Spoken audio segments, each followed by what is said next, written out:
Hey everyone, it's Justin. Thank you for watching and or listening to the podcast, and welcome to my house. It's time for another ServiceNow Store highlights video. That's SSH 09232024. We're coming off the tail of the Xanadu general availability release. Last week's episode, we saw 221 new or updated applications. So this week we're at 39 new or updated applications. So back to normal volume there. Let's break that down. Two compatibility fixes, two compatibility updates. I don't know why I always tag on fix after compatibility. So those are just to Xanadu or something, Washington, D.C. There were 3 actual fixes. Maybe that's why I keep thinking fixes. 6 highlights, 11 minor updates, and 11 new releases, followed by 6 release notes fails. So let's jump right in, take a look at those groupings. Those compatibility updates, again, there were 2 of them, Health 360 and Portal Pro. Both had compatibility updates to Xanadu, if my memory serves correctly. There were 3 fixes, which you can see here: Developer Workspace, Illumio app for CMDB, and Recorded Future for Vulnerability Response had some minor fixes as part of their updates. There were, speaking of minor, 11 minor updates. Let's take a look at those. Aqua Security Platform integration with vulnerability response for containers. Automation app, eSignify Spoke, Intel 471 integration for security operations, knowledge and search metrics, Medigate asset discovery, portfolio planning with PPM, Agile 2.0, and Safe, Puppet self-service Spoke, zoom in for agent workspaces, and ZTAP sync for security operations. Again, all minor updates, not worth spending a lot of time on. And speaking of not worth spending a lot of time on, 6 release notes fails. You can see them here: Advanced ADPÆ Connector Global Payroll, Intella, NetBrain Automation Integration, OT Management Mobile, Perspectium Record Estimator, and Security Support Common all had failed release notes. So let's just pick this last one. We'll show you what a release notes fail looks like if you haven't seen one before. Here is the Security Support Common from ServiceNow. We see 13.15.4 tells us that a new necessary framework changes, which is the same thing that was in the previous update. Necessary network changes. There was no change in the compatibility with the release, so therefore repeated release notes for Justin are a release notes fail, because I don't know why I need to update this in my instance, because no one's given me a reason. I don't know what to test. Anyways, I won't get started on that. Let's do the good stuff here.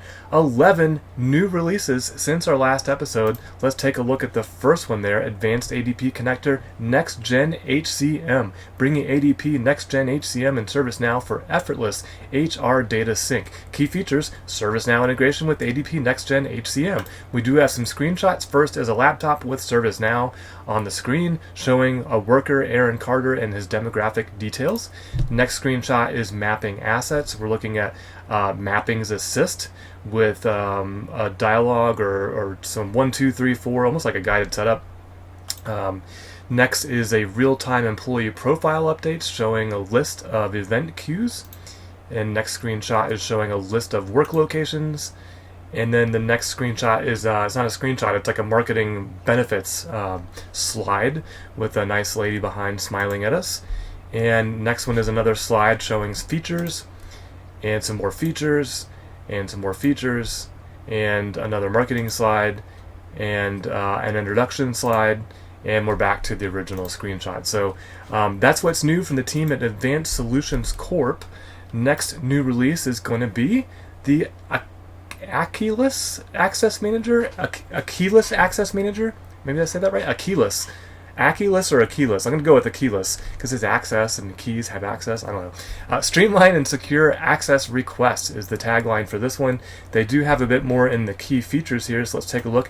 Direct integration for access request. Users can easily initiate access requests via the Akeyless console, which are then directly managed within ServiceNow, streamlining the user experience and administrative workflow. Automated process and record creation automatically creates and manages records for each access request in ServiceNow, enhancing efficiency and traceability. Comprehensive approval workflow. Admins gain the ability to approve, decline, or revoke access directly within ServiceNow, simplifying the workflow and minimizing platform switching. This feature ensures that access management is both agile and secure, meeting the needs of a dynamic organizational environments. Let's scroll back up to the screenshots. First, we've got a decision table. It looks like, notice just a table, the Akeyless Access Request table, showing secret, access ID, comment, request, number, rule type, unique identifier, capability. I don't know why they're showing this screenshot. And we got their dev instance, dev186339. They didn't blur that out. I'm guilty of that. Next screenshot is another one of the same table. Yeah, it's like, so basically on that one, the decision field is being turned on and off for that one. Next screenshot is a list of records of configuration. And then we're back to the first screenshot. This is the weirdest screenshots I've ever seen for an application, because it's the table configuration. It's not the actual application itself. So anyways, that's what's new for the team at Akeyless Security. Next new release is going to be the DORA Content Pack, DORA Legal Requirements. Let's see, key features: comprehensive application designed to manage risk, threats, and compliance with the DORA regulation. No clue here. I think DORA is the European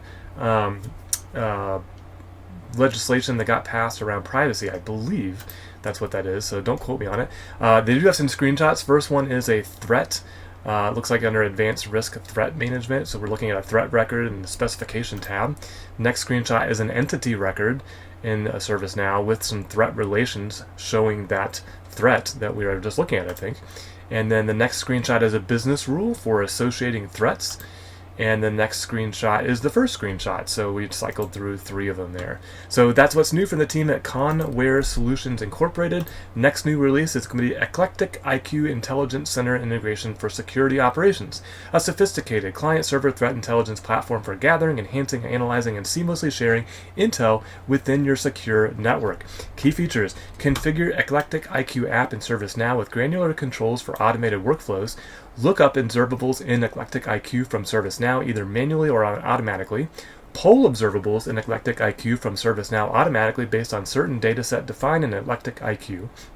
Push incident to EIQ, ETH manually or automatically. I think that should say either manually or automatically. And then create dashboard using EIQ, UP3 or out-of-the-box widgets for observables. I love saying UP3.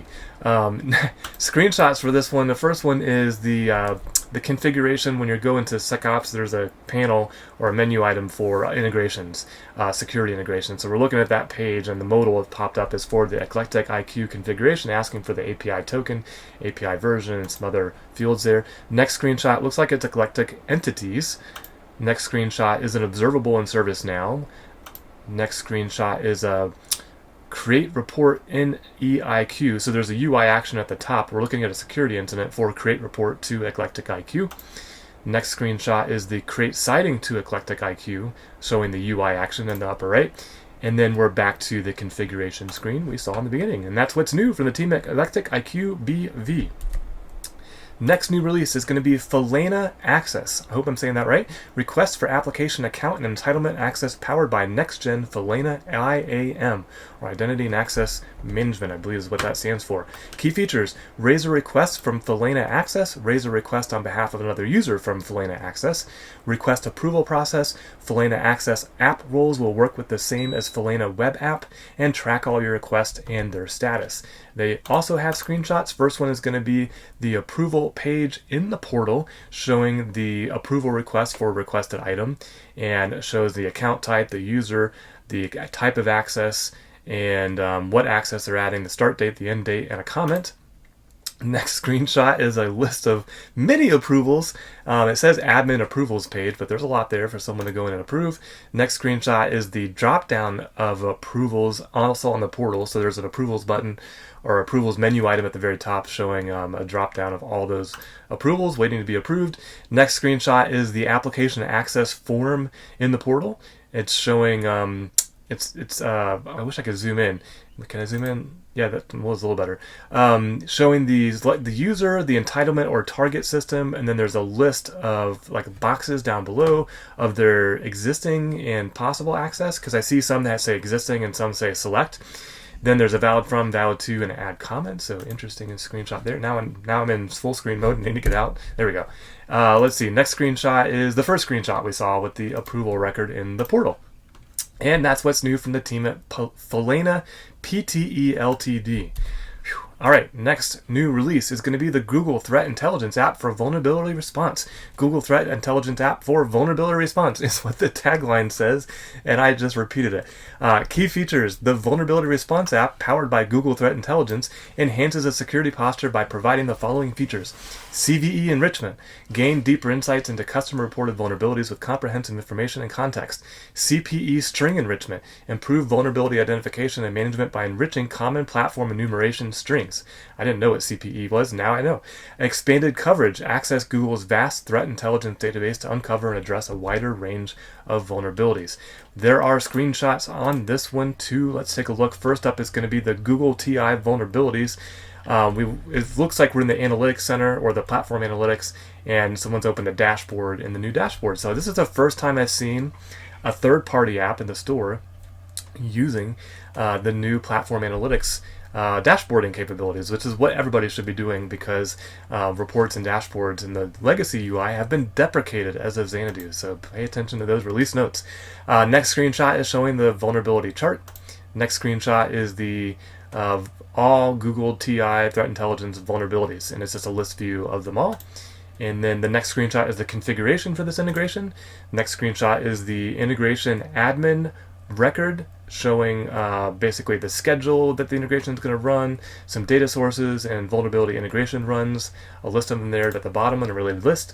Next screenshot is the National Vulnerability Database Entries list view.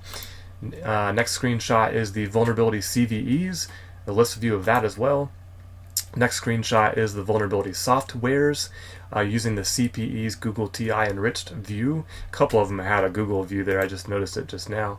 Next screenshot is the import set admin, so basically the vulnerabilities being imported into ServiceNow, looking at all the import sets that ran. And then we're back to the first screenshot of the Google TI vulnerabilities dashboard in the platform analytics workspace.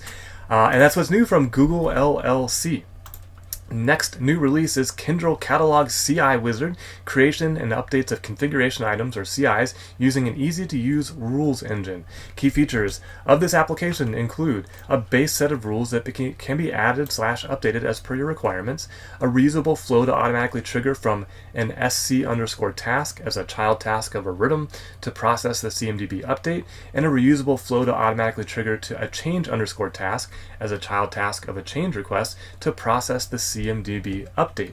They have screenshots. Let's take a look at the first one. It's going to be some patterns for create virtual machines. This must be one of those predefined rules. It has a classification of CI create_VM, and the definitions are that the I'm not even going to try to pretend I know what that means. So there's some rules and some definitions down below. Next screenshot is a list of patterns: create virtual machine, create business application, create service, stop virtual machine, and retire virtual machine. Next screenshot is the node definitions. That was that related list on the rule earlier. Next screenshot is a change task. And for this change task, there is some activity down below showing some automations happening, I guess. Next screenshot is the menu for Kyndryl Catalog CI Wizard, showing CI Wizard patterns, properties, application logs, and contact support. And then we're back to our first screenshot for this new application from Kyndryl Inc. Next new release, OpenLM Alerts Integration, helps to automate ticket creation in the form of incidents from OpenLM Alerts. Key features: integration of OpenLM Alerts with ServiceNow instances, automates the creation of incidents from alerts in OpenLM Alerts, real-time monitoring of alerts in the form of incidents, and effective alert management. The screenshots for this one, first one up is going to be the connection to ServiceNow. Looks like we're in another application, putting in the instance and customer ID and username and password to the integration user configuration. Next screenshot is a dark mode list view of OpenLM alerts in ServiceNow. Next screenshot is also in dark mode of a dashboard for this new application. And then we're back to the original configuration screenshot for OpenLM Alerts Integration. And that's what's new from OpenLM Ltd. Next new release is going to be the Safe Asset Connector, Unified Cyber Risk Quantification and Management. Key features: fetch assets from SafeOne for a given attack surface, and fetch and sync configuration items, or CI, metadata from CMDB CI and other custom tables to SafeOne. So it sounds like fetching from SafeOne and syncing back to SafeOne. They have got some screenshots. First is their support button saying contact us. Okay. Great. Next screenshot is the connector status, so the list of sync status for the particular CIs. Next screenshot is the connector sync. It says, before syncing CMDB CIs, make sure to configure credentials via the configure page and application menu, and there's a button for sync CIs to SAFE1. Next screenshot is the connector properties, and the next screenshot is, again, their support button. So that's what's new from the team at Safe Securities Incorporated. Next new release is going to be UP3 Services Integration App. Seamlessly send incidents and requests to UP3 so they can get to work immediately within their instance. Key features: raise incidents and requests directly into the UP3 instance. UP3 can push incident and request updates directly back into your instance and allow UP3 to work with their own instance, avoiding manually transferring data. Again, screenshots for this one. First up is the properties for the application or the integration. Next screenshot is a catalog of UP3 managed service. Next screenshot is the portal showing a ServiceNow user profile automation. What would you like to do? Add a user to ServiceNow group. Which user is the request for? Abraham Lincoln. Select the groups you'd like to add. App Engine Studio users. Justification. New citizen developer. And a submit button. And the ability to add attachments. And then we're back to the properties for the application. And that's what's new from AP3 Applications Ltd.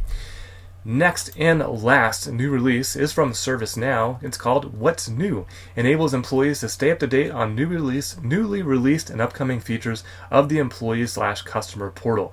Key features: publish product updates that gives comprehensive overview of both newly launched and upcoming features on employee portal. Standardize content collection processes for the app teams with a predefined template and guidelines for content authoring. Manage monthly cadence to publish updates to ensure timely, consistent communication of the latest product features, and measure user engagement on product updates page. Let's take a look at their screenshots.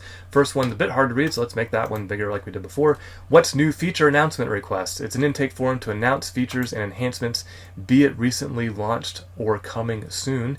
And expected information you'd ask there, like target audience, what's the heading for the feature, what should the feature content be released, select the channels where the feature is supported, and describe the feature in user-centric language and how it benefits the user. Next screenshot is showing an entry of a feature description and the number. Basically, it's the content that they want to communicate. Next screenshot is a list of release items showing upcoming features, September 2024, August 2024, and they're all published. Next screenshot is changing the state of them from published to something else. Next screenshot is showing the portal with product updates and newly launched features, widget, and then an upcoming features widget on the right-hand side. Next screenshot is the mobile view showing all of the stuff we've been talking about on this application. And then we're back to the first screenshot of the feature request for what's new. And that is what's new from the team at ServiceNow. It stole my line. So that's the new releases. Let's jump into the highlights. We've got 6 of them. First one is going to be Data Loss Prevention Incident Response, updated version 2.1.8.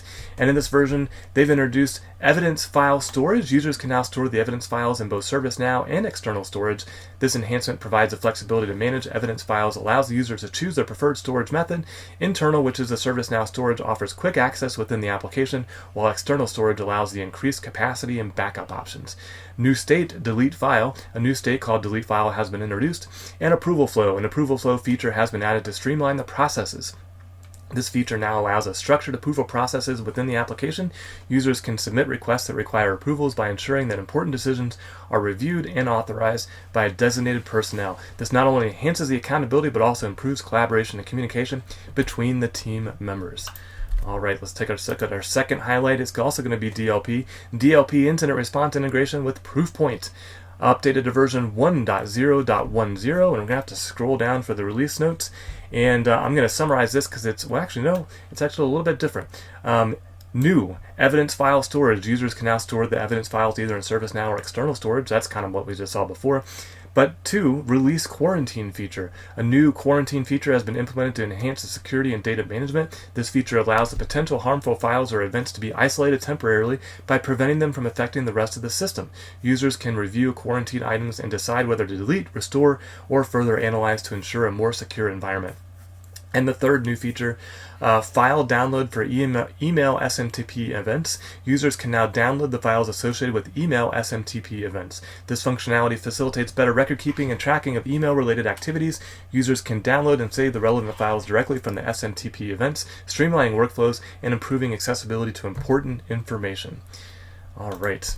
Our next highlight is going to be the IBM FileNet Content Manager Integration Spoke updated version 1.1.0, and in this version they have, which they've called a minor release, but I included in the highlights because there's a lot going on here, new workflow actions like delete document, delete folder, file document in folder, get document properties, get document security, get folder contents, get object stores, link document to record, search object store. There's new UI features, folders, create new folders, delete folders, navigate subfolders, open folder in Navigator, view folder properties, and view folder security. Under Documents, delete documents, download documents, upload multiple documents at once, view document properties, view document security. Under Search, search all documents below configured base folder, and under Security, role-based actions on documents and folders. Next highlight is going to be the Now Assist for Creator Metrics, updated version 6.0.1. And this version, they've moved dashboard summaries to cards on top of each page instead of text boxes. They added a card for title/designation with highest creator calls, added distribution chart for creator calls by title/designation for all instances, added a new tab overall user usage insights, and moved users with above average creator calls, users in highest creator call tier, and unique users by creator call tier to overall usage user usage insights tab. That last sentence was really hard to read. I don't know what that sounded like to you, but it was difficult for me to read. All right, our next second to last highlight is going to be Now Assist Summarization Insights, updated version 13.0.1. And in this version, they've moved dashboard summaries to cards on the top of each page instead of text boxes, added customized UI actions that may impact resolution notes generation, renamed customized summarization related input fields to customized summarization related input fields that may not be passed into the prompt for summarization for better clarity, renamed customized summarization related state choice values to customized summarization related state choice values that may not be passed into the prompt for summarization for better clarity, and renamed FAQs and Resources tab to Customizations, and fixed the broken link for Now Assist Implementation Guide. And our last highlight for the episode is going to be the Now Assist Usage Tracker, updated version 7.0.1. And in this version, they've moved dashboard summaries to cards on the top of each page instead of text boxes, made all the PA jobs that came with the application active, and updated design for feedback details and error details. And that, my friends and my followers, is our entire episode. Let's take one more look at what you just saw or heard. That's 11 new releases, 6 highlights, 2 compatibility updates, 11 minor updates, 3 fixes, and 6 release notes fails. I hope you found this video or podcast helpful. If you did, please like, please subscribe, or share with somebody who you think might be interested in what's new, what got updated, or what got removed from the ServiceNow Store. And until next time, don't forget to always be learning.